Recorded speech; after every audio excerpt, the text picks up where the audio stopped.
The cars, the suits, the martinis. Vodka martini, shaken, not stirred. I'm sorry, we don't serve alcohol. The Casino Royale poker scene is just as dramatic and bombastic as the rest of the film.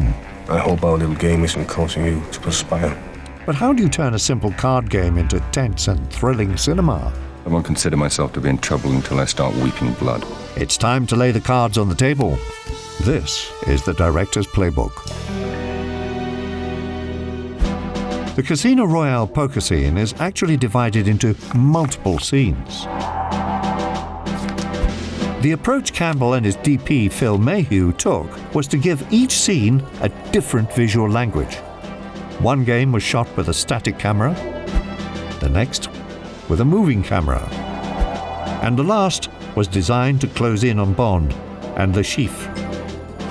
This gives each scene escalating tension, as well as the audience a chance to watch with fresh eyes. Who's he looking at? We'll be using Studio Binder storyboard software to track and organize each shot from these scenes. And you must be Mr. Bliss's replacement. Welcome, Mr. Beach. Or is that Bond? I'm a little confused. Well, we wouldn't want that, would we? So, let's deal the cards and break down the first round, the flop. This is the round Meheux described being shot with a mostly static camera. But why? Enjoy the game. This objective and neutral style makes sense as we settle into the game. Bond is trying to get a read on Le Chiffre, so this unobtrusive visual style matches Bond's relaxed approach.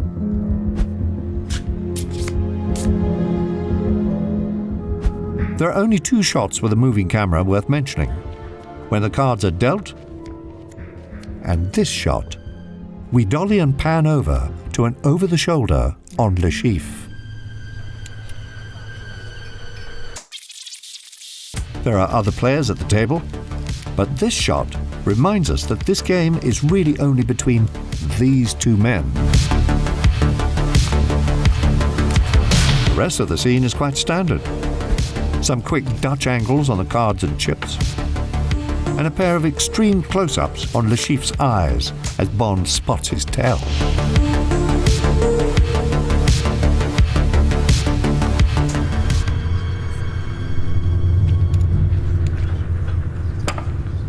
Call. There are 85 shots in the scene, with an average shot length, or ASL, of 2.87 seconds per shot, which is a rather quick pace, but helps move the scene along while the camera stays still. Bond got what he was looking for, Le Chiffre's tell. Dry martini. Oui, monsieur. Wait. 3 measures of Gordon's, 1 of vodka, half a measure of quinoa lily. Shake it over rice, and then add a thin slice of lemon peel. Yes, sir. You know, I'll have one of those. So will I. It's not that late. My friend, bring me one as well. Keep the fruit. That's it? Anyone want to play poker now? Someone's in a hurry. And call. In the next round, the turn, the camera gets a bit more active. The second hand is a shorter scene with a slightly slower pace. 60 shots with an ASL of 3.5 seconds per shot. The pace may seem slower until you notice just how active the camera has become. Now that Bond believes he has the secret to beating Le Chiffre, It's the tell. He is bluffing. he plays more aggressively, Bet. 500,000. and the visual style kicks up a notch. Like this quick push-in to Felix, 300 grand. and this pan between Bond and Le Chiffre. And call.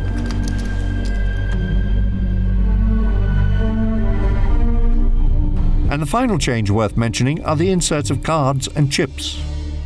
The game is intensifying, and these shot sizes reflect that.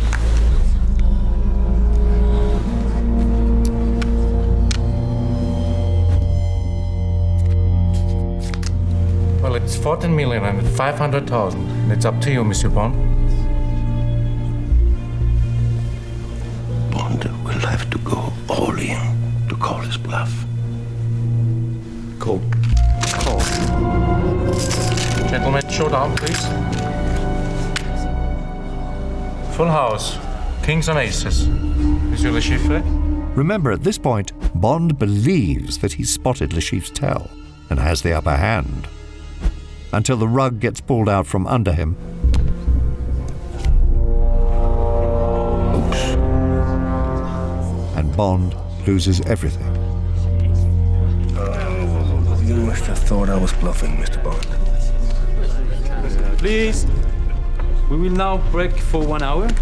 When we return, the big blind will be 200,000.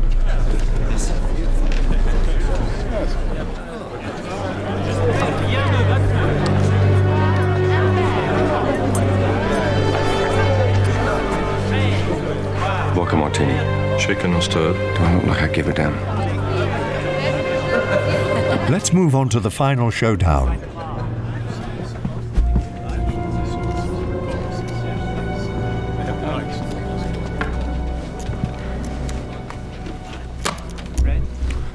Should we up the blind? Why not? Where the first round was more neutral and the second round was more subjective, the river is a combination of the two. There is purposeful camera movement, but also moments where the stillness allows for tense moments as we wait with bated breath. Queen plays. Wins.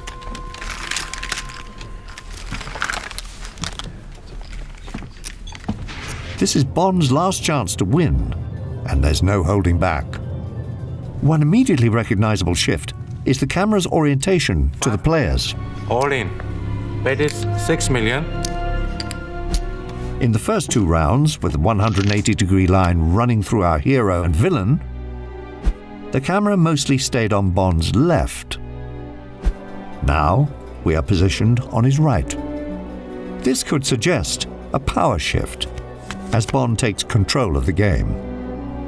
Or simply another way to differentiate this round from the previous two. Either way, it's another trick Campbell uses to give this scene a fresh perspective.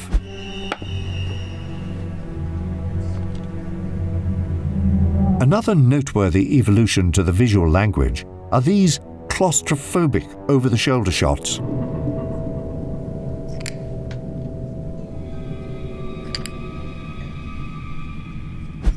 Both men feel they have the other trapped.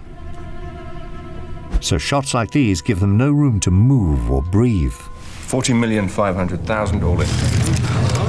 Raise all in. And this is a great way to raise the intensity one last time.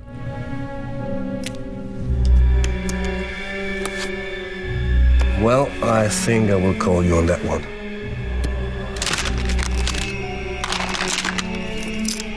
Call. 115 million in the pot. And then Bond delivers the crushing blow. Monsieur Bond?